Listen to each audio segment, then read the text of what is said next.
청년 유니온이 만드는 팟캐스트 노력 말고 노조가 필요한 우리 노가리 지금 시작합니다. 노가리 초대석. 노력 말고 노조가 필요한 우리 노가리. 안녕하세요. DJ 꿈입니다. 지난 회에 이어 현우님과 함께하고 있습니다. 네, 안녕하세요. 나현우입니다. 그쵸? 네. 전 나연우 할 때마다 그거 생각나요. 뭐요? 나는 취업률이 안 아, 네네. 많은 분들이 계속 지속적으로 놀려주셨죠. 네. 나는 뭐였죠? 나는 취업률이 아닙니다. 나는 나연우입니다. 근데 그 말을 진짜 하신 거예요? 그렇게? 아니요, 말하지 않았어요. 근데 왜 그렇게 회자가 되고 있는 거죠? 놀리려고. 그게 이제 그 청년의회라고 발표한 자리가 있었는데 거기서 이제 우리를 취업률로 보지 않았으면 좋겠다 이런 이제 발표를 했는데 뒤에 나는 취업률이 아니다. 그럼 넌 뭐냐? 나였다. 뭐 이런 얘기를 하면서 사람들이 이제 놀렸었습니다. 1년 정도. 1년 정도. 아직 해방되지 못하셨네요. 네, 해방됐습니다. 그래요? 나도 해야지. 계속. 네, 우리 지난 회에 율림과 함께 했었어요.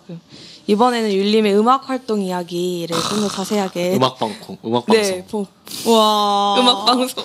나 이런 거 너무 하고 싶었어. 아, 진짜요? 문화가 있는. 맨날 뭐 투쟁 얘기하고 근로기준법 얘기하고 이런 거 좋지만. 그쵸. 너무 좋지만 네, 문화가 있는 음악 얘기하고 영화 얘기하고 드라마 얘기하고 이런 거 좋아합니다. 네, 오늘 노가리 62회 말을 더듬으시네요. 노가리 62회 포문을 현우님께서 열어주시겠어요? 네. 청년 유니온이 만드는 팟캐스트 노력 말고 노조가 필요한 우리 노가리는 유니콘 사운드와 함께합니다. 유니콘 사운드는 행사 전문 음향 회사입니다. 공연, 체육대회, 집회까지 무대 음향이 필요하신 분은 페이스북에서 샵 유니콘 사운드를 검색해주세요. 또는 전화번호 010-5688-5415 010-5688-5415 전화나 문자 주세요. 유니콘 사운드 사랑합니다. 네, 그러면 우리 노가리 초대석 율림을 다시 한번 모셔볼게요. 안녕하세요. 안녕하세요. 죄송합니다. 제대로 초대를 못했네. 7개월 차 김유리입니다. 일주일 만에 만났네요. 또다시. 그러니까요. 이렇게. 일주일 만에 만났는데 와. 너무 신기하게도 둘 다 감기가 아직 안 나왔죠? 그러게요. 네, 요즘 감기가 오래 가요. 많이 오래 가네요. 네. 낳고 싶어요. 목소리 잘 나오고 싶어요. 다음에는 약간 이런 아픈 거 몸 관리하는 비법 이런 거, 몸 건강 관리 이런 거. 건강 관리 잘하는 조합원이라고 그렇게 많이 마라톤. 맨날 뛴대요 그렇게. 너무 대단하시더라고요. 저는 그 볼 때마다 계속 뛰고 있어. 페이스 보면 뛰는 것만 계속 올라오더라고요. 이렇게 얘기하면 또 약간 그렇죠. 저희 그 조합원분 중에 마라톤 하시는 분도 있거든요. 그거 그러니까 뭐 직업이나 이런 거 아니고 취미생활로. 멋있다. 한 1년 전부터인가? 2년 이제 2년 차 되는 것 같은데 진짜 열심히 하시더라고. 시작한 지 이제 막 엄청 옛날부터 그랬던 게 아닌데 최근에 이제 그렇게 꾸준히 달리는 모습들을 많이 올려주시더라고요. 현우님 평소에 건강 관리 어떻게 하세요? 건강 관리란 무엇인가? 건강 관리란 과연 육체적인 것인가? 정신적인 것인가? 사실 둘 다 안 하고 있습니다. 네. 그냥 살고 있어요. 네. 이거 율림은 어떠세요? 건강 관리. 아까 막 스트레칭 막 하시던데. 그러니까요. 멘탈 관리도 막 손이 하늘로 발사되는데 이렇게. 뒤로 해가지고. 네. 저는 진짜 몸과 마음이 건강한 사람을 좋아하고 그런 사람이 되기 위해서 노력을 하는데 일단 술 담배는 안 하고요. 근데 걷는 걸 좋아하는데 운동을 안 하고요. 저의 가장 치명적인 어떤 몸을 해치는 습관은 스트레스 받으면 식음을 전폐합니다. 네. 상상할 수도 없어요. 네. 그러니까 입맛이 뚝 떨어져요. 저는 그리고 긴장하면 밥을 못 먹어요. 김장이요? 긴장. 그래서 아까 방송 전에 샌드위치를 주셨는데 지금 한 5분의 1도 못 먹었죠. 긴장해서. 네. 저 아까 사실 봤어요. 율림이 아까 녹음 시작할 때 아까가 아니구나. 저번 주에. 네, 그렇죠. 저번 주에 녹음 시작할 때 손에 힘이 너무 많이 들어간 거야. 그래서 이렇게 관찰력 엄청 좋으시구나. 이분 조심해야 돼요. 어마어마한 분이에요. 뭐 약간 범죄자처럼. 제가 긴장을 많이 해요. 네. 네. 지금 약간 또 약간 손톱을 약간씩 뜯으시네요. 초조, 불안. 저번에 그 공연 하실 때도 너무 떨린다고 그 리허설 할 때도 그러셔가지고 맞아요. 제가 막 앞에서 막 박수 쳐두고 그랬거든요. 근데 정작 딱 그 공연 할 때는 하나도 안 떨리는 것처럼 보여서 그랬나요? 진짜로? 진짜로 그랬어요.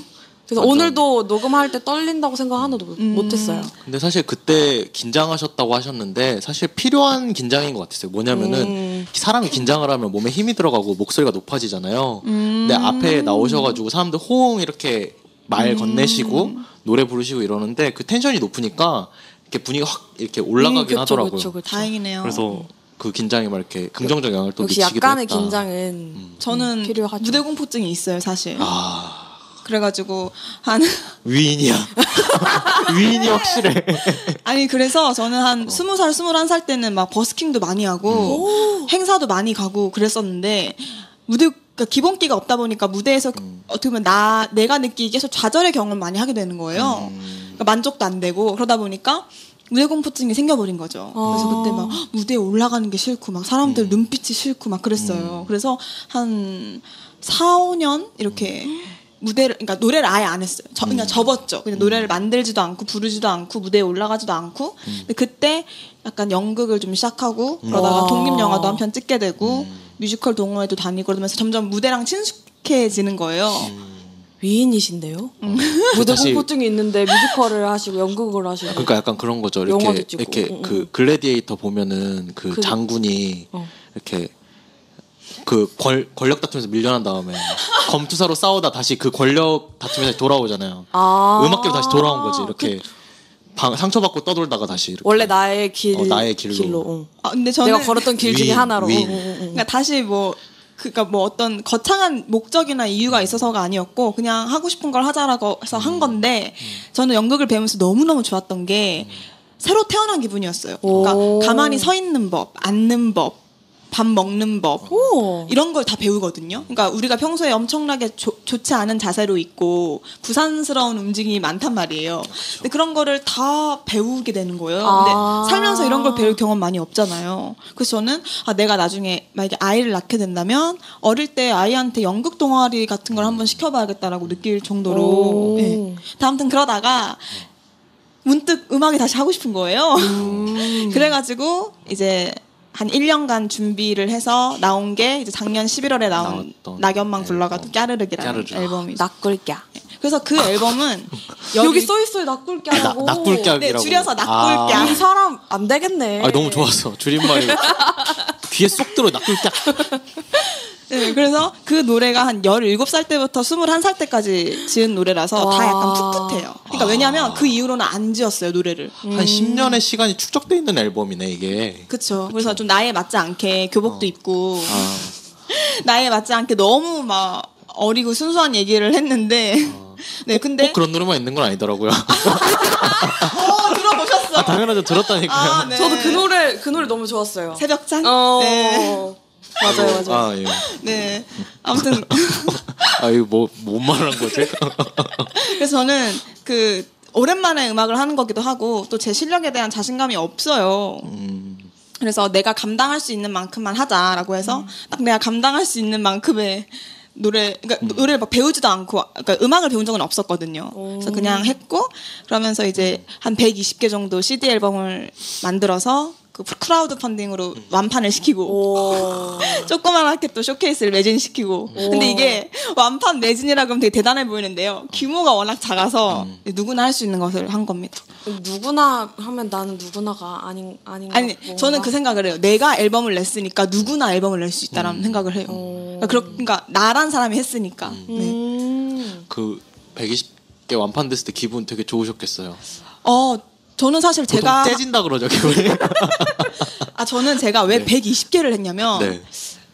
어떻게든 뭐 100개 정도는 팔려면 팔 수 있지 않을까 생각을 해서 20개 정도는 개인 소장을 하려고 했어요. 왜냐면은 나중에 그쵸. 누굴 만나면 주고 뭐 홍보도 할 수도 있고 자식도 줄 수도 있고. 그렇죠. 그러니까 저는 그 앨범 만든 목적이 약간 나중에 할머니가 돼서 손녀한테 들려줬을 때 좀 이런 음악을 했었다라고 들려주고 싶었는데 제 거 하나 빼고 진짜 다 팔린 거예요. 그래가지고 좀 더 찍을 거라는 아쉬움 남았습니다.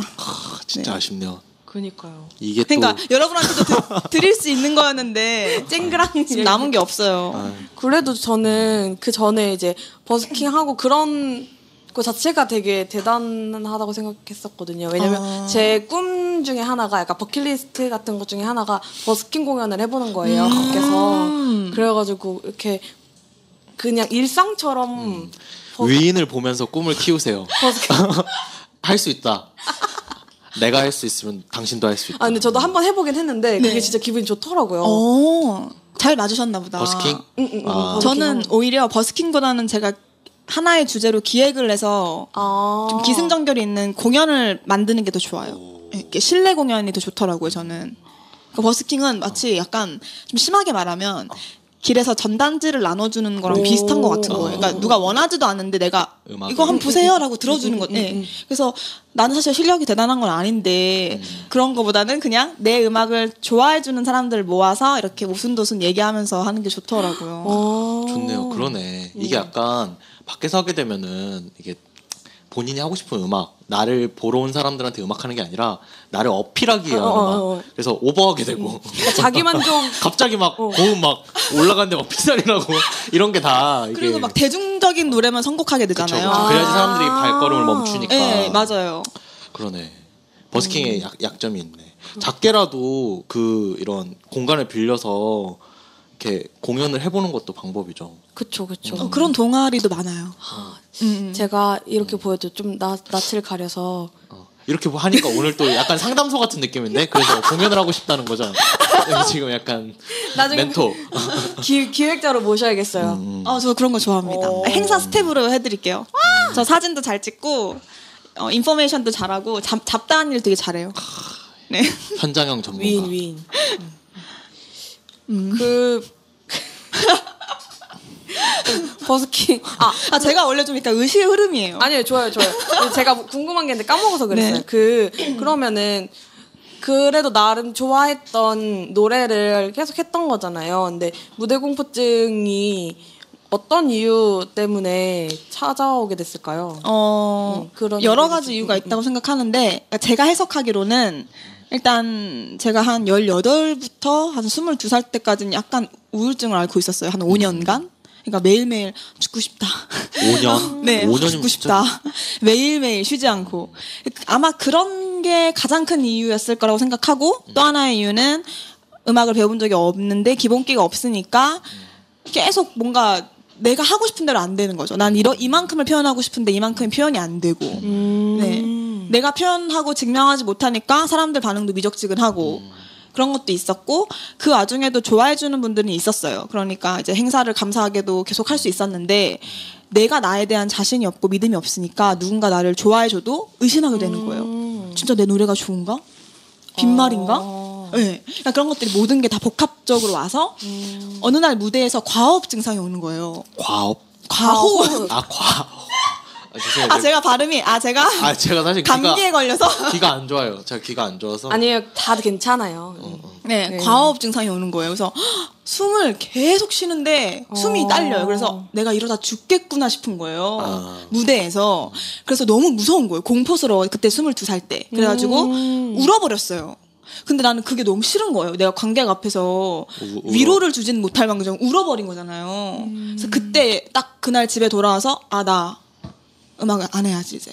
난 못하는 거야. 내 능력 밖이야 라고 느끼고 근데 너무 아이러니하게도 그때 쓴 곡이 낙굴가 앨범 6번 트랙의 달팽소녀예요. 근데 그게 엄청 밝거든요, 노래가. 엄청 아기자기하고 뭐 그래 난 완벽하지 않아 이런 노래인데 너무 아이러니한 거예요. 너무 절망적인 순간에 노래를 지었는데 그게 달팽소녀였죠. 아마 나의 욕구가 거기에 표현될 그쵸, 나를 약간 위로해 주려는 거였던 것 같아요. 그래서 그 곡 내용이 그러니까 겨울잠을 자고 봄이 되면 일어날 거야라는 내용이에요. 그래서 아마 겨울잠이 좀 길었던 거죠. 22살부터 한 26까지니까 4, 5년?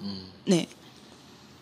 그러고 이제 나온 게 낙둘가 앨범이었던 거죠. 네. 그러면 그 4, 5년 동안 그래도 극복하기 위한 계속 그런 활동을 해왔던 거잖아요. 그게 이제 뭐 음악적인 활동은 아니었지만 네, 그렇죠. 나름대로의 약간 몸을 만든 거지 이렇게 뭔가 무대에서 뭔가 하는 몸을 만든 거 아니에요? 연극을 하고. 그렇다고 제가 뭐 되게 대단한 상태는 아닌데 지금도 배워가는 단계긴 한데 그러니까 그때 그러니까 22살 때 그렇게 마음을 놓고 딱 23살 새해가 됐을 때 23살 첫 새해 때 내가 1년만 살고 죽어야겠다 생각이 드는 거예요. 근데 대신에 이 1년을 내가 하고 싶은 걸 다 하자 생각이 들어서 이제 나 뭐 하고 싶었지? 하니까 연기도 해보고 싶었고 뭐 이것저것 해보고 싶었던 게 많았던 거예요. 그래서 그냥 그때는 이제 지른 거죠. 어차피 나 1년 살고 죽을 건데 성과를 내지 않아도 괜찮잖아요. 그래서 이제 그때 연극을 하게 됐는데 그러니까 동호회를 시작했어요. 연극을 했는데 우연히 어떤 극단의 연출분이 좋게 봐주셔가지고 극단에 들어가게 됐어요. 그러다가 이제 활동을 좀 하다가 우연히 또 어떤 독립영화 감독님이 좋게 봐주셔가지고 독립영화를 찍게 되고 이제 그러다 보니까 사실 제가 예술 분야에서 제일 좋아하는 게 뮤지컬이에요. 근데 돈이 없어서 못 보러 가거든요. 대신에 영화를 많이 봐요. 뮤지컬 영화를. 네. 근데 나 뮤지컬 하고 싶다 생각이 드는 거예요. 근데 항상 뮤지컬은 저한테 어떤 넘볼 수 없는 영역이었어요. 뮤지컬 하려면 노래도 잘 불러야 되고 춤도 잘 춰야 되고 연기도 잘해야 되고 그러니까 복합 예술 같거든요. 그러니까 연극은 연기만 잘해도 할 수 있는데 뮤지컬은 아니잖아요. 그래서 뮤지컬 해보지 뭐. 그게 이제 죽을 날이 얼마 남지 않았을 때 한 9월 10월 달쯤 이제 그걸 했는데 거기 또 좋은 사람들 너무 많이 만난 거예요. 뮤지컬 동아리에서. 네, 그래서 이제 물론 거기서 저는 22살 이후로 제가 음악한단 말을 꺼내질 않았어요. 음악의 음도 안 꺼냈어요. 노래도 아예 안 부르고 그러니까 비밀로. 왜냐면 누가 부르라고 할까봐. 노래 한번 해보라고 할까봐. 그러니까 네, 이해하시죠? 네. 그래가지고 뮤지컬 할 때도 이제 얘기를 안 꺼내다가 근데 그때 이제 나름 잘한 거예요. 제가 내 기대치보다는 나 이제 노래 부를 준비가 됐나? 싶은 느낌이 들어서 그냥 그러다가 또 이거 그러다 죽지 않고 이제 삶이 지속되죠. 사람은 쉽게 죽지 않고 그쵸, 또 생명연장. 자가 치유 능력이 있답니다. 네, 그래서 이제 극복을 잘 하고 그냥 이런저런 활동을 하다가 이제 어느 날 예전부터 저를 알고 지냈던 40대 친구도 있거든요. 근데 이제 40대 친구분께서 율은 아직 시작을 안 했다. 음악을 하는 거의 시작은 앨범을 내는 거다. 율은 아무것도 시작도 하지 않고 겉만 내는 거다라고 하시는 거예요. 자극했어. 근데 그 말이 너무 수긍이 되는 거예요. 그래. 맞아. 나는 출판선에도 못 썼구나. 겁쟁이라서. 그래서 앨범을 내야겠다라고 마음 먹고 이제 원래 그렇게까지 오래 안 걸리는데 좀 느리고 게으르다 보니까 또 처음 하니까 시행착오가 많아요. 저는 뭐 전공을 한 것도 아니라서 인맥도 없단 말이에요. 그래서 그냥 천천히 준비해서 좀 1년 조금 넘게 걸려서 나오게 됐고. 네. 엄청난 앨범이에요. 이게 엄청 10년의 사연을 담은 이 얘기를 듣고 들으면 노래가 다르게 들릴 것 같아요. 그쵸. 노래에도 서사라는 게 있는 거고 또. 그래서 쇼케이스 때 달팽소녀를 부르면서 울었어요. 근데 울고 싶지 않았거든요. 저는 그 쇼케이스 때 목적이 무대에서 울지 않는 거였는데 울어버린 거죠. 그래서 제가 눈에서 땀이 난 거라고 불러댔습니다. 네, 다들 믿어주시더라고요. 눈에 땀이 많죠. 눈땀. 눈땀이 이게 약간 또. 네. 그쵸. 눈에도 땀이 나죠. 근데 이런 얘기까지 안 하려고 그랬는데. 여기 오면 다 말하게 돼 있어요. 질문이 너무 적절하신 것 같아요. 그랬어요. 네. 또 이렇게. 들어보니까 어떠세요? 이 율림의 이런 서사를 한번 들어보니까. 율림의 서사를 들어보니까요. 왜냐면 현우님도 감화 받았습니다. 뭐 이런. 현우님도 되게 그런 많은 일들이 있었잖아요. 네? 지금 많은 일들이 있었죠. 저도 영화를 했었어요. 영화 작업도 찍으셨어요? 영화를 찍기도 했고 연출부로 이제 장편 영화 들어가서 좀 잠깐 일하기도 했고 그러다가 청년유니로 오게 된 건데 이게 이런 게 너무 신기한 건 거예요. 율림이 이런 시간들을 거치다가 어떻게 보면 뭐 이제 어쩌다가 유니온에 또 이렇게 함께 인연이 돼서 이렇게 또 만나서 이 자리에서 이런 얘기들을 나누게 되는 거잖아요. 이런 게 너무 신기하다 생각이 드네요. 너무 감사하죠. 저 되게 대단하다고 생각했어요. 왜냐면 저도 예전에 저는 지금도 노래 부르는 걸 좋아해가지고 혼자서 노래방 가고 그러는데 내가 한 번쯤 오디션 한번 봤으면 좋지 않았을까 그런 생각을 몇 번 하거든요. 근데 저는 한 번도 그렇게 시도를 해본 적이 없었어요. 그래서 그냥 앨범을 냈다는 것 자체만으로도 그냥 저는 그게 뭐 완성형처럼 보이는 거죠. 나는 시도하지 않았던 것을 누군가 시도해서 뭔가 결과물을 냈다? 할 수 있어요. 너무 감사한데 저는 낸 것만으로는 만족하지 않습니다. 그러니까 잘해야지라는 마음인 거죠. 그러니까 전 잘 못하니까. 그럼 잘한다는 기준은 뭐예요, 율님께? 갑자기 이 약간 철학적 질문. 근데 궁금하지 않아요? 저는 궁금해서 그런 게 잘한다는 게 일단 자기 만족이 되고 그리고 저는 자기 만족을 넘어서 사람들이 만족하지 않으면 결국 만족을 못하는 사람이더라고요. 그래서 사람들도 좋아해주면 좋지 않을까. 그러니까 저한테 예술의 정의는 이제 창작과 표현을 통해서 사람의 마음을 어루만지는 거거든요. 근데 그거를 할 수 있으려면 사실은 잘해야 할 수 있더라고요. 네. 그러니까 제 마인드는 이거예요. 내가 노래를 쓰니까 누구나 노래를 쓸 수 있다고 생각해요. 약간 무논리인데 할 수 있다? 그러나 잘하는 건 다른 거다. 네, 맞아요. 그러니까 누구나 곡을 쓸 수 있지만 명곡을 쓰는 건 누구나 할 수 없거든요. 그러니까 누구나 앨범을 낼 수 있지만 명반을 만든 건 누구나 할 수 없어요. 그러니까 저는 그거죠. 그러니까 하는 것만으로는 사실 충분하지 않을 수 있지만 그래도 의미는 있다고 생각해요. 첫 발은 뛴 거니까. 그쵸. 네. 아까 그 친구분이 얘기했던 것처럼 시작을 한 거니까. 그렇죠. 저는 사실 사람을 되게 까다롭게 보거든요. 그래요? 그래서 친구를 쉽게 못 사귀는 사람이어가지고 내가 죽기 전에 한 친구 5명만 있어도 만족하겠다라고 느꼈는데 살아가면서 제 기준치가 낮아진 건지 아니면 세상에 멋있는 사람이 너무 많아진 건지 자꾸 청년 유니온을 알게 돼서 그래요. 그럴 수도 있어요. 네, 그래서 갑자기 내 그릇에 차고 넘칠 정도로 주변에 사람이 많아진 거예요. 그래서 그런 의미에서 친구가 많다는 거지. 나 그냥 친구 많아 이런 자랑 그런 허세가 아니고 진짜 제 주변에 좋은 사람들이 많아졌다라는 뜻입니다. 근데 좀 자랑할 수 있다. 친구 많은 거는 요즘에 좀 많이 큰 자랑이에요. 그런가요? 네, 그럼요. 그렇게 좀 가까이 있는 친구가 5명이 넘어가는 거는 쉽지 않아요. 왜냐면은 사회 생활을 하면서 만난 친구들이잖아요. 보통 학교나 죄송해요. 아닙니다. 제가 안 웃었어야 되는데 나는 그냥 넘어갔는데 정면에서 제가 웃어버렸어요. 요즘에 삑사리가 나요. 괜찮아요. 우리 서로 이렇게 허물을 좀 감싸줘요. 학교나 일터에서 맺는 관계들은 사실 친구로까지 발전하기는 좀 어렵고 사회생활하면서 만난 사람들과 친구가 되기는 왠지 모르겠는데 쉽지가 않더라고. 이게 어떤 일로 엮인 다음에 그 일이 끝나면 거의 다 안 보게 되는 게 대다수인데 그렇게 관계를 이어갈 수 있는 건 그 사람들이 좋은 덕택도 있지만 확실히 그 본인이 노력하지 않으면 안 되는 부분도 있는 거고 감사합니다. 하기 때문에 그거는 되게 좋은 일인 것 같아요. 저도 친구가 많았으면 좋겠습니다. 현우님 그 소원 중에 하나가 그거였잖아요. 그렇죠. 친구 3명 만드는 올해 제 목표입니다. 친구 3명을 만드는 게. 이루실 수 있을 거예요. 그렇죠. 네. 근데 이제 제가 생각보다 마음이 닫혀 있는 사람이라 또 이렇게 친구를 만들 수 있을까? 저는 겁나네요. 그 얘기 하는데. 네. 눈이 높거나 까다롭거나 마음이 닫혀있는 사람들한테 억지로 막 눈을 낮추거나 마음을 열지 말라고 해요. 그 조건 다 부합하는 사람 만나라고. 네. 그러니까 저는 그게 되게 중요하다고 생각이 들어서. 그럼요, 중요하죠. 근데 저는 그냥 태생적으로 사람한테 관심이 없는 것 같기도 해요. 영화를 찍으셨다는 분이. 그렇죠. 제가 봤을 때 현우님은 관심이 없는 것 같지는 않은데 너무 깊은 얘기니까. 알겠어요. 네. 저는 친구라는 의미가 되게 커요. 왜냐면 저는 가족들이랑 좀 소원한 편이어가지고 약간 가족은 보통 평생 가는 인간관계잖아요. 근데 저한테는 친구가 약간 그런 의미여가지고.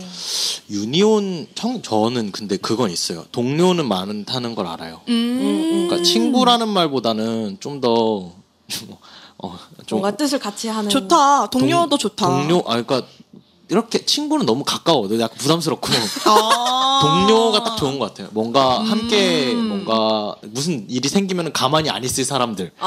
그리고 너무 좋은 거 아니에요? 그러니까 그쵸, 내가 힘들 때 뭐 물어봐줄 사람들. 근데 그걸 친구라고도 할 수 있는 것 같기도 한데 좋아. 유니온 와서 그런 동료들을 많이 만난 것 같아요. 너무 좋다. 지지해주고 이런. 네. 내가 무슨 일이 생기면은 저 사람들이 가만히 안 있겠구나. 이런 거는 확실히 있는 것 같아요. 너무 좋은데요? 그렇죠. 저는 청년 유니온이 그런 곳인 것 같아요. 저한테는. 근데 약간 무슨 조직폭력배 같은데요. 가만히 안 있겠다. 그냥 함께하는 그런 아픔을 함께하고 그런 뭐라 그럴까 무슨 이제 관련 분쟁이 생겼을 때나 내 얘기를 먼저 들어주고 혹시나 같이 할 수 있는 부분이 있는지 고민해줄 사람들이 있다는 거 이런 걸 좀 집단의 경험을 여기 와서 좀 한 것 같아요. 긍정적인 집단의 경험. 날 통제하지 않는 좋아, 오히려 이제 좋아. 나한테 공감하는. 그래서 친구도 거기서 만들었다면 율림도 이제 청년 유니온에서 동료를 많이 만드셨으면 좋겠습니다. 좋습니다. 네. 저는 믿음과 지지를 주는 인간관계가 되게 중요하다고 생각을 해요. 왜냐면 제가 나 앨범을 낼래라고 얘기했을 때 만약에 제 주변에 네가 무슨 앨범을 내 노래도 못하잖아. 너 곡 구리잖아. 이렇게 말을 했으면 저는 못했을 거예요. 근데 제 주변 사람들이 그래 한번 해봐. 할 수 있겠다. 드디어 내가 살게. 이런 말을 해주고 지지해주고 믿어주니까 어쩌면 나보다 더 나를 믿어주는 사람들이 있기 때문에 내가 할 수 있지 않았나. 그러니까 운이 되게 좋았고 감사한 일이라고 생각을 하거든요. 아까 저번 회에서 네. 관계에서 가장 중요한 게 건강함이라고 했잖아요. 네. 그 건강함은 어떤 의미예요? 이렇게 친구에 대한 이야기를 들어보니까 그 건강함이라는 게 어떻게 설명되는지가 좀 궁금해졌어요. 기본적으로 인간관계는 존중이 베이스가 돼야 된다고 생각해요. 아까 말씀하셨다시피 현우 씨가 통제하지 않는 걸 되게 중요하게 여긴다고 했는데 그거 맞는 것 같아요. 그러니까 내가 이 사람을 함부로 바꾸려 하지 않고 인정하고 또 지지해주고 믿어주고 좋은 영향을 서로 줄 수 있는 게 좋지 않나라는 생각을 해요. 그럼 앨범에 나오기까지 그렇게 지지해주는 사람들이 많았을 것 같아요. 율림 옆에는. 네. 근데 대부분은 사실 몰랐어요. 제가 창피해서 말을 안 하고 약간 짜잔 이런 느낌이었는데 그 와중에도 제가 말을 한 사람들이 좀 있죠. 네. 그렇죠. 그래서 앨범을 못 보셨겠지만 앨범 보셨나요? 제가 봤어요. 청류에도 하나 보냈는데. 보내주셨어요? 저는 네. 사무실에? 네, 하나 보냈어요. 딱 하나. 아니 저는 못 봤어요. 네, 그 앨범을 보면 팀장님이 꿀꺽한 거 아니야? 그럴 수 있어요. 요거 네, 그게 이제 CD 앨범을 하나 보냈었는데 거기에 이제 가사집 앞에 보면 땡스 투가 있거든요.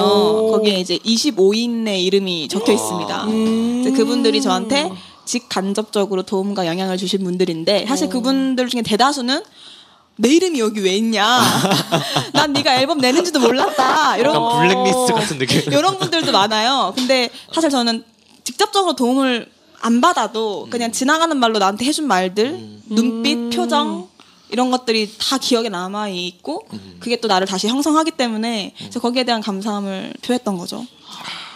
보통 약간 진짜 좋다. 그러니까 뭐냐면은 보통 어떤 예술 작품을 만들 때 거기에 기여한 사람은 꼭 그 예술 작품 관련해서 코멘트한 사람뿐만 아니라 거기에 영감을 준 어떤 다른 작품일 수도 있고 어떤 만나보지 못한 어떤 사람일 수도 있는 건데 그런 거를 보통 이제 땡스트에 막 넣는 사람도 있어요. 막 알지도 못하는데 막 외국 영화 감독을 땡스트에 넣으면 저 미친 거 아니야? 저 왜 넣었어? 하면은 이제 저 사람이 나한테 이 영화를 만들 수 있도록 영감을 줬다. 넣고 하는 건데 근데 이런 감각들이 되게 저는 예술가들한테 좀 좋은 예술가들한테 감명받는 부분인 것 같아요. 그러니까 누군가에게 감사한다는 그런 말이 그 영향을 주고받고 이런 것들을 얘기하는 건 거잖아요. 사실은 저는 이제 우리 세대 보면서 너무 느끼는 거 너무 쿨해. 너무 쿨하고 너무 센티멘탈. 이게 약간 거의 약간 강박적이라고 생각될 정도. 저도 물론 그랬고 그런 건데 감사하다는 표현은 진짜로 중요한 거라고 생각하거든요. 고맙다. 근데 이 말을 하기보다는 사실 우리들이 제일 많이 마주하는 거는 왜 했어 그렇게 누가 그렇게 해달라 그랬어? 그런 말 진짜 많이 하지 않아요? 나는 원한 적이 없어. 근데 물론 그럴 수 있죠. 그런 부담스러운 것도 있겠지만 보통 누군가에게 이제 도움을 받았다고 하고 감사하다 표현하면은 그러면은 그냥 고지그대로 받아들일 필요도 있는 거고 그리고 그런 감사를 표현할 것도 일상적으로 할 필요가 있는 것 같아요. 사실은 사랑받은 사람이 사랑을 또 해줄 수 있는 거거든요. 맞아요. 그 기반 위에서. 네. 근데 그런 것들에 익숙하지 않으니까 약간 이제 부담스러워지는 것 같아요. 감사 표현도 애정 표현이나 이런 것들에서 많이 이제 부담스러워 하시는데 그런 것들을 이제 조금씩 하셔야 한다. 하셔야 된다. 저 하려고 노력하고 있다. 저도. 2회에서도 기원 팀장님 이름이 안 나올 수가 없을 것 같은데 그렇죠. 지지를 제가 너무 감사하다고 표현을 많이 하고 싶은데 부담스러워하실까봐 제가 진짜 절제하고 있거든요. 그러니까 제가 기원 팀장님 앞에서는 잘 못하고 그 주변 사람들한테 이렇게 말을 많이 해요. 그래서 약간 좀 다 표현을 하고 싶은데 또 성향 또 어떤 분인지 모르니까 또 너무 부담스러워서 막 피하실 수도 있잖아요. 네. 좋아요. 아무튼 이 자리를 빌어서 제가 정말 감사했다고. 기원 팀장님 감사합니다. 이게 아닌데. 이거 따로 뭔가 감사를 제가 앞뒤로 노래를 붙여줘야 될 것 같은데. 근데 계속 율림 이야기 들어보면 가치에 대한 이야기가 좀 많이 나오는 것 같아요. 아, 그래요? 아까도 이제 내가 만족할 만한 앨범, 내가 이 관계에서의 건강함, 내가 이렇게 할 수 있는 용기 이런 이야기들을 하셔가지고 약간 좀 더 그러니까 평소 이제 팟캐스트 진행할 때는 이렇게 가치를 이야기하면서 별로 진행된 적은 별로 없었거든요. 그래서 되게 율림의 이거에 대한 생각이 되게 궁금해졌어요. 예를 들면 저랑 이제 사전 인터뷰 하면서는 중요하게 생각하는 가치가 용기라고. 그쵸. 그러니까 저는 감정적인 사람이라서 제일 중요하게 여기는 감정이 용기다라고 말씀드렸습니다. 네. 이거에 대해서 어떻게 생각하세요, 현우님? 용기요? 용기랑 감정인가? 저도 그 생각했어요. 저한테는 용기가 감정이거든요. 근데 용기는 뭐죠, 그러면? 정체가? 용기는 그냥 어떤 결정인가? 호르몬 같은 거 아닐까? 뭔가 약간 위험을 감수해서라도 용기라고는 말이 진짜 낯설어지긴 한다. 왜냐면은 보통 용기라고 하는 거는 제가 생각했을 때는 절벽이 이쪽 절벽에 저쪽 절벽에 뛰어야 되는데 못 넘을지도 몰라. 근데 나는 이걸 뛰어야겠다고 결심하게 하는 거. 이런 건 거잖아요. 근데 이게 뭘까? 이게 감정일까? 아니면은 의지인가? 뭐 이런 게 약간 헷갈리는 것 같아요. 그러니까 저는 그러니까 제가 되게 사실은 소심하고 겁도 많고 막 그래요. 근데 자신감도 없어요. 근데 내가 어떤 일을 할 때 전 되게 중요한 게 자신감이었거든요. 내가 이 일을 할 수 있을까? 그러니까 할 수 있을 것 같다라고 하면 하고 할 수 없을 것 같다고 하면 좀 뒷걸음질을 치는 사람이었는데 제가 아는 30대 친구분이 있는데 저는 30대 친구가 제일 많아요. 네. 그래서 그분이 얼마 전에 결혼을 하셨고 또 애를 낳으셨어요. 남성분이신데 와이프가 아이를 출산하신 거죠. 근데 이제 출산하기 전에 그분이랑 얘기를 하면서 그분이 자기 와이프가 이제 자연분만을 하겠다는 거예요. 그래서 제가 놀래서 와이프분 자신 있으시대요? 이랬어요. 그랬더니 그분이 유라, 세상의 모든 산모들이 자신감으로 아이를 출산하지 않아. 모든 산모가 자신감이 없을 거야. 이러시는 거예요. 근데 난 그때 약간 머리를 한 대 딱 맞은 느낌인 거예요. 나는 자신감으로 엄청 많은 결정들을 해왔는데 자신감이 없어도 할 수 있네? 그럼 그걸 대체할 수 있는 감정이 뭘까 하니까 용기인 거예요. 그래서 내가 되게 용기 있는 사람이 되고 싶다는 생각이 들더라고요. 그래서 이제 용기라고 생각을 했습니다. 그러니까 저는 감정에 되게 자주유지가 많이 되거든요. 현우님은 그런 거 있어요? 저요? 저는 기본적으로 생각이 많이 없어요. 그러니까 많이 저질러요. 그러니까 일단 그래가지고 이게 좋지 않은 거긴 한데. 좋은데요? 일단 네. 약간 좀 반대되는 성향이 반대되긴 하죠. 그게 나중에 오죠. 훅 가라 그러죠. 그러니까 저지르는 사람은 수습만 잘하면 돼요. 그쵸. 그 수습을 못해서 문제인 거죠. 수습이요? 그건 책임져야 되는 건데 그걸 책임지려고 하면 되는데 그런 것들이 좀 저는 그래서 용기 사람들은 제가 용기 있다고 생각할 수도 있지만 사실은 생각이 없는 사람한테는 용기가 아니라 무식한 거. 저는 그런 거죠. 그럼 뭐가 중요해요? 그 무식을 대체하기 위해서는? 무식을 대체하기 위해서 책임감이 좀 중요한 것 같긴 해요. 이거를 어떻게든 끝맺겠다 혹은 어떻게 끌고 가겠다 감당하겠다 이런 게 좀 중요한 되게 놀라운 게 책임도 뒤에 감이 붙잖아요. 이게 아마 감정이겠죠? 모르겠어요. 실제 한자가 어떤지 모르겠지만 용기도 감정이네. 그러니까 호감, 책임감 이럴 때 그러니까 모르겠어요. 지금 당장 누가 검색을 한번 해보세요. 언어학자분이 나오셔서 들으시는 분들은 한번 검색을 해보세요. 책임감의 감이 무엇인가? 여기 국어 감정이 아닐 수도 있을 것 같아요. 그러니까 이거를 꼭 감정이다 아니다라고 구분하는 하는 게 중요한 건 아니니까. 내가 어떤 것을 중요하게 생각하느냐가 중요한 거니까요. 저는 그 율림 앨범에서 이 말이 너무 재미있었어요.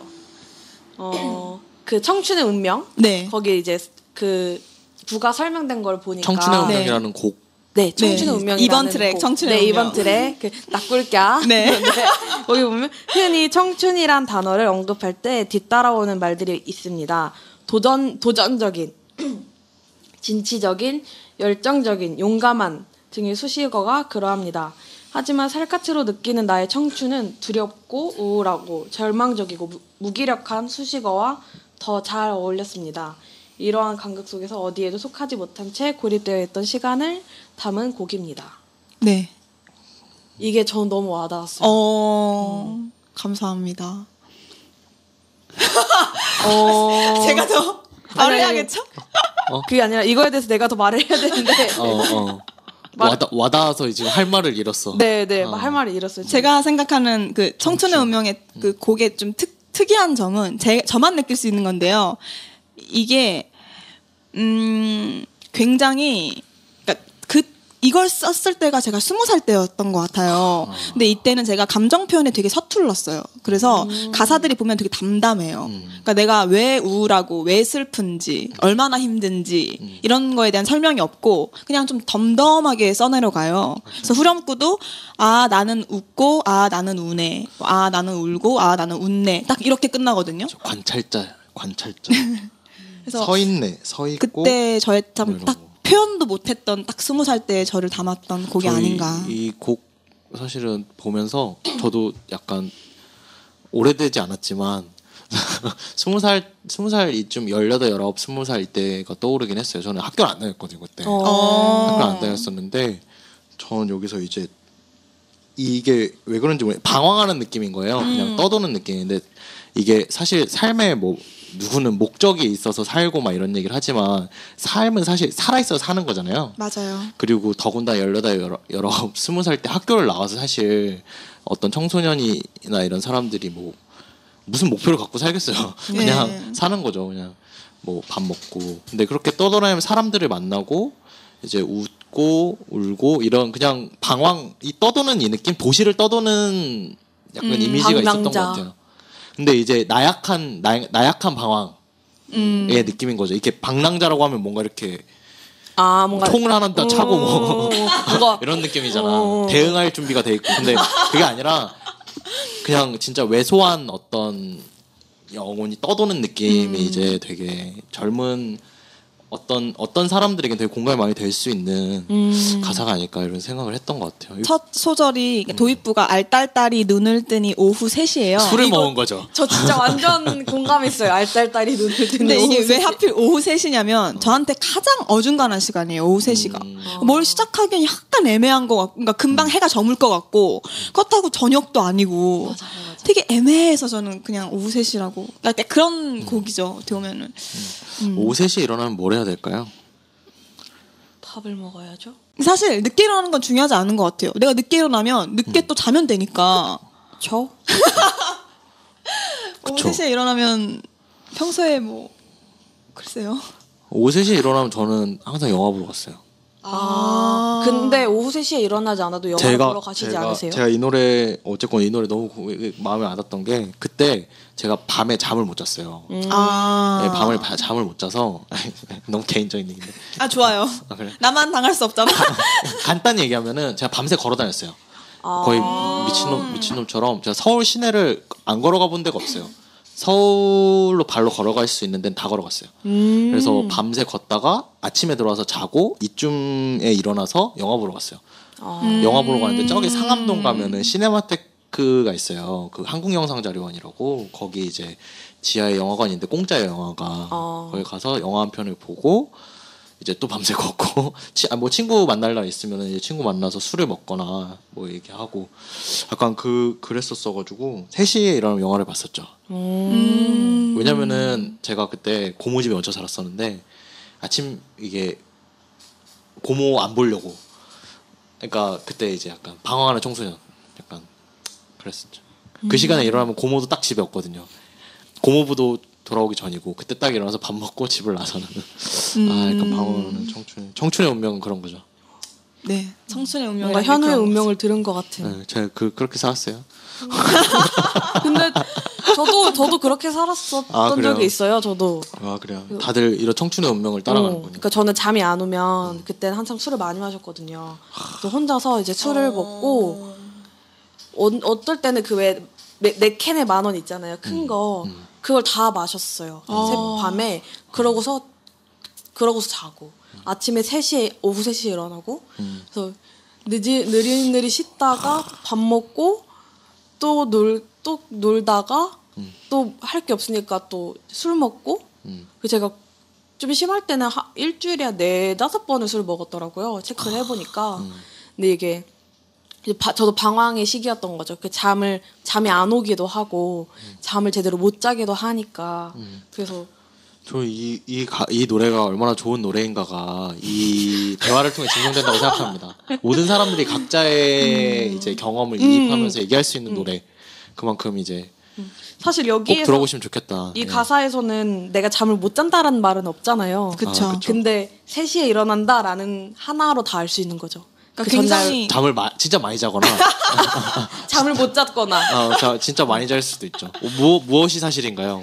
저는 무기력하면 스트레스 푸는 방법이 잠을 자는 거예요. 잠을 한 20시간도 자고요. 15시간, 12시간 기본이고요. 근데 왜 그런 얘기 있다던데 약간 죽지 못해 사는 사람들, 그러니까 맞네.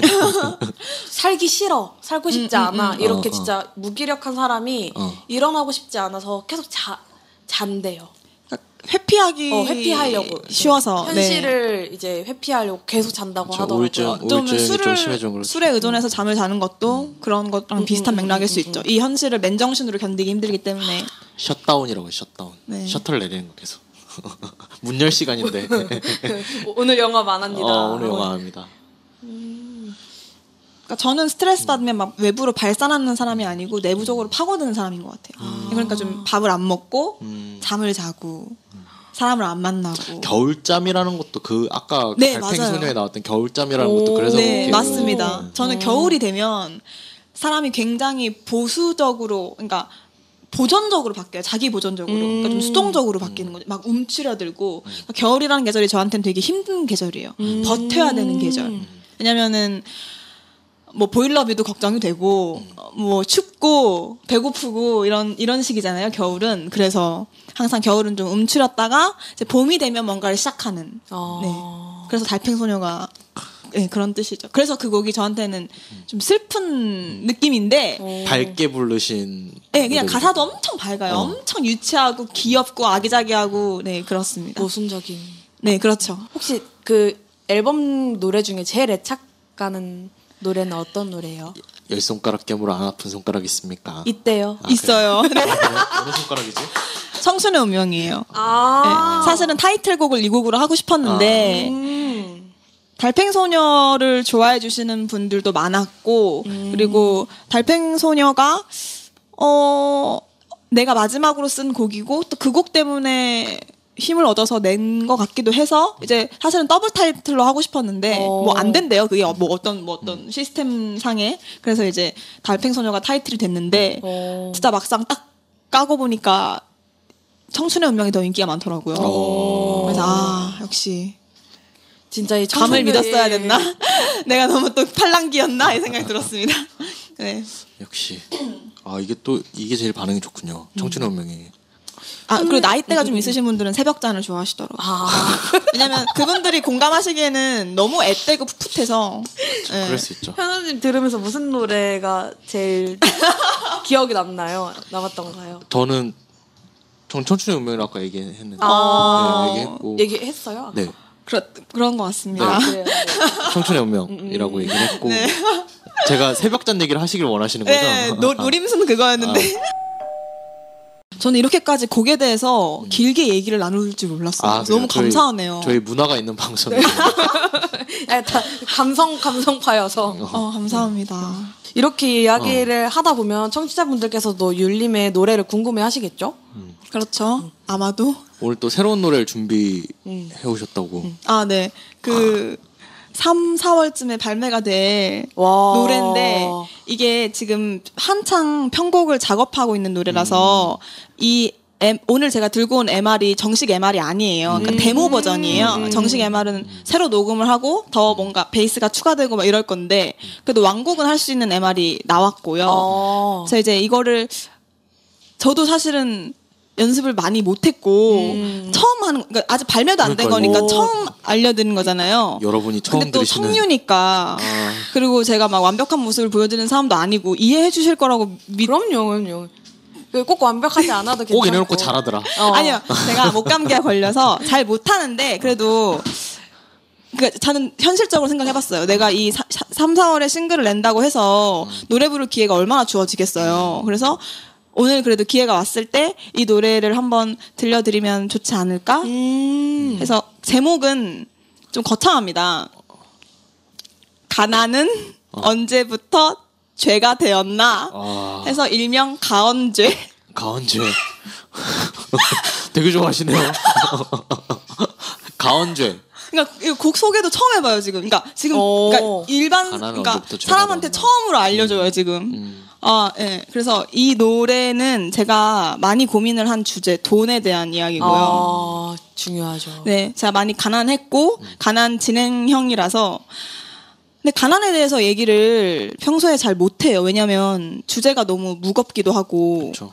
자칫하면 불행 경쟁처럼 되는 것도 그렇죠. 싫고. 그렇죠. 누가 더 불행한가 이런 얘기를 하게 될 수도 있고 또 이게 막 아기자기하고 예쁜 주제가 아니다 보니까 사람들이 불편해 할 수 있잖아요. 그러니까 이런 얘기를 할 수가 없어요. 근데 가난의 당사자들은 현실 때문에도 괴로운데 얘기까지 못하면 이게 속으로 곪고 썩잖아요. 그래서 뭔가 세상이 가난에 대해서 부끄러운 게 아니고 뭐 불편할 뿐이다라고 이렇게 되게 아름답게 포장을 하는데 막상 얘기를 들어주진 않는 거예요. 그러니까 불쾌하게 여기는 영역인 거죠. 어떻게 보면은 되게 좀 암암리에 비밀스럽게 감춰야 되는 영역들.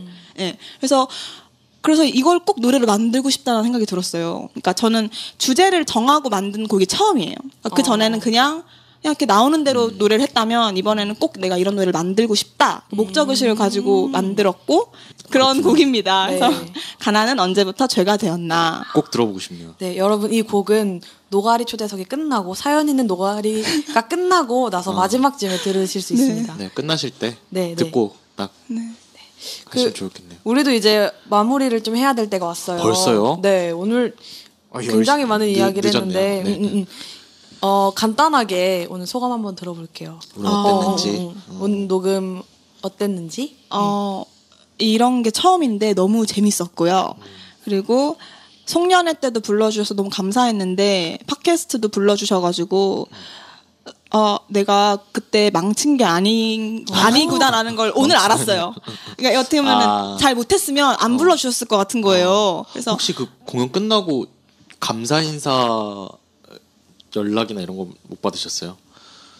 아니 그런 거는 못 받으셨어요?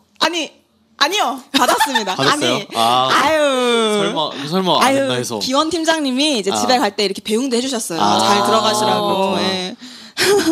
네. 뭔가 위기를 보면 이렇게 소감을 이야기. 그리고 크리스마스 때 제가 먼저 불러주셔서 너무 감사했다라고 인사드렸고요. 네. 진짜 나중이니까 하는 얘기가 아니라 그때 되게 좋아본 분들이 그 진짜 분위기 진짜 좋은 거였어요. 그래요? 이 사람들이 굉장히 뭐랄까 센치하기 때문에 그렇게 반응 안 합니다. 저는 너무 좋았어요. 네, 너무 집중도나 호응도가 좋은 음악이었어요 그때. 너무 뜨지도 않고 너무 뜨면 사람들이 위화감 느끼거든. 우리 이런 거 하지 않잖아. 이러고 너무 다운되면 이게 또 우울하고 그런데 딱 적당하게 이렇게 분위기 타면서 너무 좋았던 것 같아요. 그날 조합원들이 좋아하셨습니다. 확신할 수 있습니다. 감사합니다. 자신감 있게 말씀드리겠습니다. 오늘로써 확실해졌어요. 네. 괜찮으셨나 보다. 네. 그럼요. 네. 조만간 또 네, 부탁이라면 언제든지. 네. 저희 이제 마무리를 해야 될 시간이 왔는데 공식 질문 또 안 할 수가 없잖아요. 그렇죠. 이거 우리 나중에 곧 바꿉시다. 네네. 이거 라디오스타가 떠올라가지고. 나 뭔지 알 것 같아. 너무 안 하고 싶어. 근데 본인이 만드신 거 아니에요? 그렇죠. 너무 그러니까 쉽게 가려고. 그래도 오늘 해보죠. 하세요. 편하게 하세요. 율림에게. 제발. 글로감 독관이란?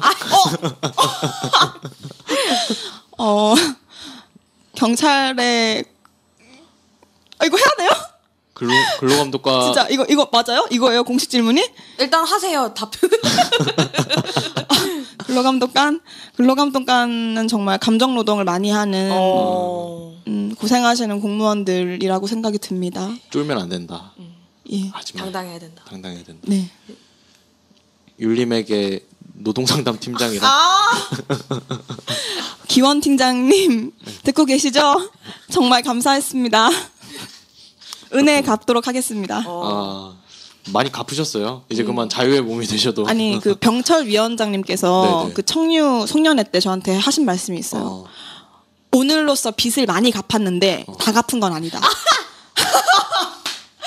병철 위원장님 듣고 계신가요? 오늘 팟캐스트 출연했는데 빚 어느 정도 좀 삭감해 주시길 바랍니다. 그 양반은 1년에 2번 팟캐스트 들어요. 설명절, 청년절 2번. 김병철. 위원장님. 그대로 보내시다 이거. 김병철 위원장님. 네. 하여간 입이 방정이죠, 항상. 저는 고마웠어요. 계속 보자라는 말씀이시구나. 네. 굉장히 위트 있게 잘 해주셨구나. 제가 과대 해석하는 건가요? 이걸 표현하는 그 속담 있잖아요. 꿈보다 해몽? 그쵸. 꿈보다 해몽. 저는 원래 해석을 그러니까 의미 부여하는 게 제 특기예요. 좋은 조합원들이 좋은 위원장을 만드는 것 같습니다. 네, 저도 그 조합원 중에 한 명이고요. 네, 그런 것 같아요. 네. 좋은 위원장은 좋은 조합원을 만들 수 없죠. 얼른 마무리해 주시죠. 네. 율림에게 죄송해요. 율림에게 청년진윤이란? 예상을 했는데 되게 어렵네요. 어려워요. 이게 철학적 질문이에요. 꾸준히 갑시다. 만족하시나요? 위원장님께서 만족하시겠어요. 저희 규약상 조합원 가입 자격은 이제 39세, 만 39세니까 그때까지 꾸준히 갑시다. 네. 만 39세 이후에는 뭐 다른 식으로 또 꾸준히 가고 또 길게. 꾸준히 갑시다. 너무 좋네요. 같이 갑시다. 이런. 약간 되게 최저시급 정도는 제가 계속 후원할 수 있는 걸로. 저도요. 네, 오늘 그러면 율림과의 노가리 이렇게 좀 마무리하도록 하겠습니다. 네, 너무 수고 많이 하셨어요. 감사합니다. 네, 그리고 율림의 노래는 사연 있는 노가리 뒤에 나오니까요. 여러분 꼭 끝까지 들어주시기 바랍니다. 끝. 고생하셨습니다. 사연 안 하는 거. 사연 있는 노가리. 우리 팟캐스트 앞으로 사연이 도착했어요. 진짜 반가운 분이네요. 잘 아시는 분이신가요? 그럼요. 저희 그 뽀봄과 영어 유치원 편에 그 뽀봄 구지기직 뽀개기 편에 뽀봄 그 뽀봄입니다. 구지기직 뽀개기. 네, 구지기직 뽀개기 그때 한참 이직하고 계실 때. 저도 그 편 되게 재밌게 들었었거든요. 그때 취성패이기도 하고 구직 과정에서 어려움이라던가 이런 것들 많이 얘기 나눴었죠. 어떻게 요즘 지내고 계신지 저 얼마 전에 궁금하네요. 사실 뽀봄님 마주쳤어요. 이제 이제 고 김영규님 추모 집회 나갔다가 거기서 이제 뽀봄님이 이제 지나가다 마주쳐가지고 오랜만에 봤었어요. 네, 그러면 우리 뽀봄님이 보내주신 사연 현우님께서 읽어주실게요. 네, 뽀봄님처럼 읽어야 되나요?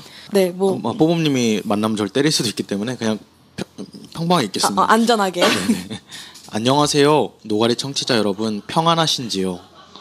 지난 겨울 청년 구직자로 사는 이야기를 했던 뽀봄입니다. 어느덧 해가 바뀌어서 오래전 이야기가 되었네요. 저는 그 사이에 예전부터 일하고 싶어 했던 분야에서 신입 마케터로 살아가고 있습니다. 이 사연을 듣는 분들도 이미 다른 직장으로 가셨거나 또는 잠시 쉬어가고 계실런지도 모르겠네요. 저는 벌써 입사한 지 11개월이 되었어요. 입사 초 무슨 일이라도 할 수 있을 자신감과 패기는 잦은 야근을 거쳐 피로와 존버정신으로 바뀌었네요. 너무나도 가고 싶은 곳에 들어왔는데 현실과 이상은 다르다는 걸 빨리 깨닫게 되었어요. 하지만 어떤 직장이든 다 비슷하게 버티며 살고 있을 거라 생각하고 있어요. 일에 치여 너무 오랜만에 글을 쓰는 거라 무슨 말을 하면 좋을지 많이 고민했어요. 좋아하는 일을 찾아 행복하게 지내고 있어요. 하는 기쁜 소식만 들려드리고 싶은데 제가 그다지 기쁘지가 않아 힘 빠지는 소리만 하는 건 아닌가 했거든요. 그래도 제가 이 글을 쓰면서 어떤 마음으로 새로운 일을 찾았는지, 제가 진정 꿈꾸던 일터는 어떤 곳이었는지 다시 생각해볼 기회가 생겨서 좋았어요. 정신없이 앞만 보고 버티면 뭐가 중요한 것이었는지 까먹기 쉽잖아요. 일 끝나면 집에 가서 아무런 생각도 하지 않고 침대와 한 몸이 되는데 이렇게 사는 게 맞는 건가 싶은 어느 날 서점에서 퇴사일기라는 걸 사봤어요. 그리고 너무 힘든 날엔 퇴사일기를 써요. 내가 퇴사하고 싶은 이유부터 퇴사 후 나의 계획과 여유 자금까지 쓰고 나면 답은 존버다 하고 또 열심히 다니게 되더라고요. 퇴사를 해야 하나 말아야 하나 고민하는 분들은 퇴사일기 추천합니다. 좀 냉정하게 제 상황을 판단할 수 있어 좋은 것 같아요. 아, 이거 좀 마음이 아프네요. 퇴사하기 전 스스로 준비할 시간도 갖게 되고요. 그것만으로는 충분치 않을 땐 홍코노와 드라마 보기를 하는데 둘 다 오늘 하루도 잘 넘겼다 하면서 일 생각 안 하기 좋아요. 드라마 다음 화를 기다리면서 한 주를 보내기도 좋고요. 저 대신 역경을 헤쳐나가는 주인공을 보며 소소한 위로도 얻습니다. 이 두 가지는 많은 분들이 이미 하고 있는 검증된 방법이니까 부담 없이 따라해보세요. 괄호 열고 TMI를 하나 드리자면 안압력 앞에 코노는 무려 1,000원에 4곡을 주고 카드 결제도 돼요. 가로 닫고. 여기까지 제가 존버하는 이야기를 들려드렸는데요. 여러분은 힘이 들 때 어떤 방식으로 버티고 살고 계시는지 궁금하네요. 더 좋은 방법이 있으면 저도 한번 따라 해보려고요. 새해에도 존버하는 많은 노가리 청취자 여러분 모두 꽃길만 걸으셨으면 좋겠네요. 그럼 안녕. 뭔가 담담하면서도 활기가 있는 글인 것 같아요. 활기요? 네, 이게 뭐라 그러지? 놓진 않잖아요. 저는 네. 이렇게 좀 잔인한 표현은 안 돼. 살기가 느껴지는. 살기. 어떻게든 살아야 하고 그러면서도 존버. 어쨌든 존나 버티기잖아요. 근데 모르겠어요. 근데 뽀금님을 조만간 한번 뵈야겠네요. 또 못 뵌 지도 오래돼서 그때 시치드 보고 못 뵙고 해서 또 일터에서 고민들도 있으신 것 같고. 근데 저도 이런 고민들을 하는 게 있었던 것 같아요. 그 전에 이제 청년 유니온 일 하기 전에 그냥 직장 다닐 때 계약이 끝날 날만은 기다리던 때도 있었어요. 그러니까 그날이 빨리 오기를. 계약이 끝나서 여길 나가기를 막 이런 걸 막 기다렸던 때도 있었는데 뭐라 그럴까 왜 이렇게 살아야 될까 고민이 드는 것 같아요. 그러니까 왜 버티면서 살아야 되지? 그러니까 살아간다는 거 자체가 왜 어쩌다 버티는 일이 되어야 하는 거지? 이거는 내 의지가 아니잖아요. 근데 요즘에 존버라는 말을 많이 쓰니까 근데 그 말에 담긴 뭐라 그럴까 나름의 아픔 같은 게 또 있는 것 같은데 모르겠어요. 일터를 뒤집어 엎어야 되는 건지 이게 그게 가능했다면. 그렇죠. 네, 저는 아까 그 앞만 보고 버티면 뭐가 중요한 것이었는지 모르잖아요라는 말이 좀 공감되기도 하고 마음이 또 좀 아팠어요. 그래도 저는 이렇게 사연 보내주시면서 딴 사람들에게 이런 안부나 질문을 던지는 걸 보면 역시 뽀봄이다. 뽀봄의 에너지다. 그래서 저도 또 한 가지 있는데 내가 우울한 이야기를 하면 다른 사람에게도 그렇게 들릴까봐 그래도 한 번쯤은 활기가 될 만한 이야기를 생각해 보신 거잖아요. 그렇게 볼 줄 아는. 그럼 관점? 나중에 뽀범님을 모시고 진위 여부를 파악할까요? 존버란 무엇인가? 존버란 무엇인가? 안압력 앞에 있는 카드 결제되는 1,000원의 내곡 근데 여기 신촌에도 있어요. 1,000원의 내곡은 좀 드물긴 해요. 1,000원 내곡. 유니크하긴 합니다. 카드 결제까지 결제. 되면. 그리고 아까 퇴사일기 했을 때 전 되게 좀 재밌기도 했는데 퇴사일기가 퇴사를 못하게 하는 책인 것 같아서 어쨌든 나의 상황을 냉정하게 보고 넌 지금 퇴사하면 안 돼라고 내 스스로 인정하게 되는 거잖아요. 그렇죠. 전 근데 퇴사 이후에 나의 삶을 계획하다가 지금 더 일해야 된다 이걸 확인하는 거니까. 무작정 그만두지 않는 한 계속 그렇게 될 것 같아요. 그래서 계속 사람들이 퇴사를 못 하고 일을 계속 다니는 거죠. 그쵸. 회사. 현우님은 보통 어떻게 존버를 하세요? 전 존버 안 합니다. 저는 사실은 존버라는 게 제가 존버라는 게 제가 생각할 때는 이제 버틴다. 이거는 그 개인차가 있는 것 같은데 제가 존버라는 말을 제가 쓸 경우에는 보통 하기 싫은데 한다 이런 거잖아요. 그쵸. 근데 보통 그 일마다 그 일이 가지는 고유한 가치 같은 것도 있고 거기에서 분명히 자기 성취 같은 것들도 있고 해요. 근데 그것보다 그걸 괴롭게 하는 것들이 더 커서 이제 버텨야 되는 거라는 생각이 드는데, 근데 저는 존버 해야 되나 이런 생각 들어요. 해야 되나? 네. 그만두고 그만두는 게 내가 사는 길이라면은 나와야죠. 저는 한번 그런 적은 있었어요. 예전에 이제 연출부 할 때 그게 촬영이 아직 진행되고 있었는데 뭐 갈등도 좀 있었고 그리고 저 그때 너무 힘들어가지고 그만두고 나왔어요. 근데 저는 지금 그때 생각하면 아직도 그만두고 나오길 잘했다 생각해요. 안 그랬으면 진짜 무슨 일이 일어날지 모르겠더라고요. 왜냐면은 상태가 너무 안 좋았고 버틴다 그런 약간 사림이 여기 생각도 제대로 안 돌아가고 막 이랬었는데 멈춰야 되는 순간은 자기가 아는 것 같아요. 그렇죠. 그러니까 근데 이제 더 안타까운 거는 그렇게 나왔을 때 답이 없다. 나온 다음에 내 생계를 어떻게 이어갈 것인가 하는 막막함이 남아 있는데 이런 것들은 앞으로 좀 풀어나가야 될 숙제인 것 같아요. 이런 것, 그러니까 일터가 내 노동권을 보장해주지 못하는데 내가 일터 밖으로 나가면은 진짜로 약간 벼랑 끝으로 떨어질 수 있다는 위협감 때문에 일터를 붙잡고 있어야 되는. 그러니까 이런 거잖아요. 예를 들면은 비유가 적절하지 않을 수는 있지만 밭을 가는 노동자와 노예는 다릅니다. 노예예요. 근데 밭을 안 갈고 야생으로 나가 살면은 굶어 죽을 수밖에 없어요. 그래서 어쩔 수 없이 종속돼서 채찍을 맞으면서 밭을 가는 걸 선택할 수밖에 없는 거예요. 근데 이게 인간의 삶은 아니잖아요.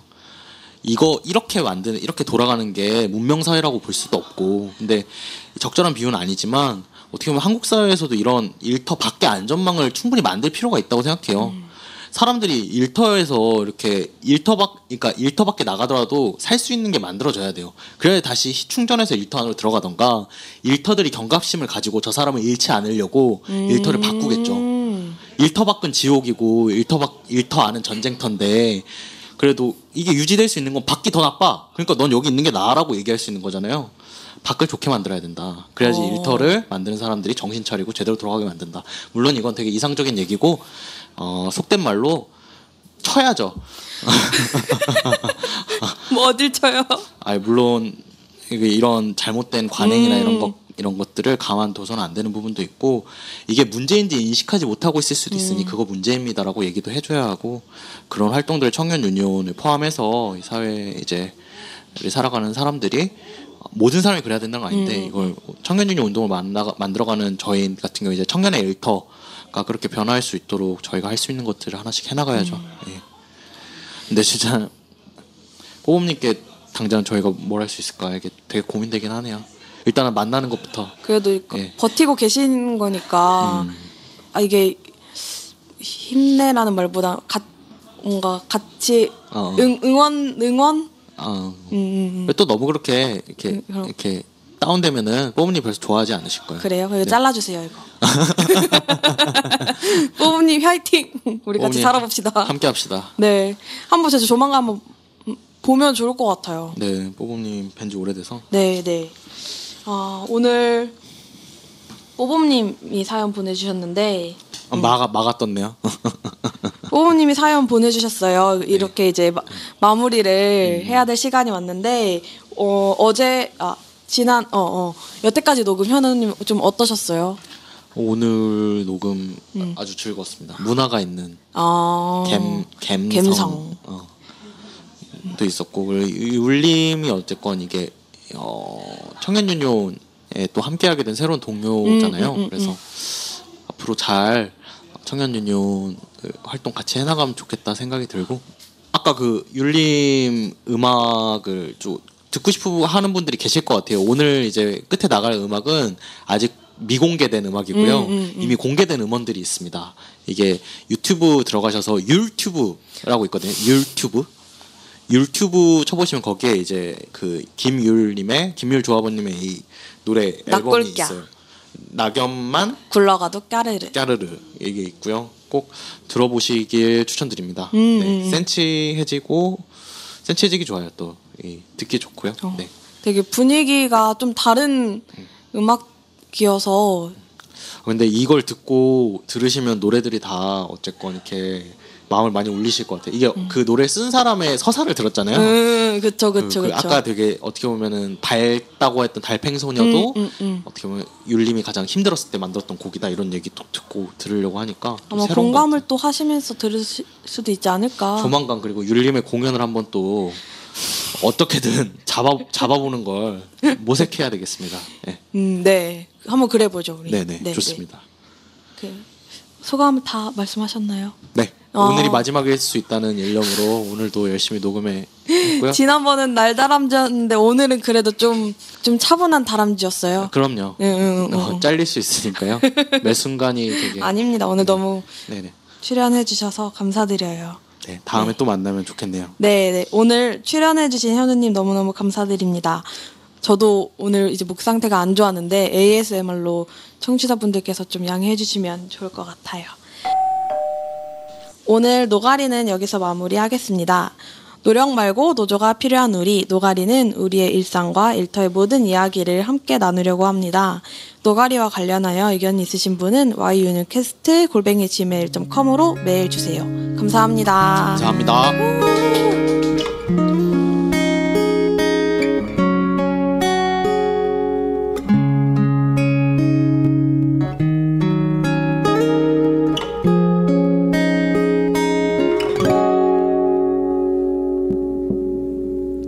서둘러 철들어야 생존할 수 있는 마음껏 아이다울 수 없었던 시절 무언가를 요구하면 욕심이 되는 그 상황은 겪어봐야 알지 어째서 어른들이 그토록 돈을 원하고 원망했는지 너무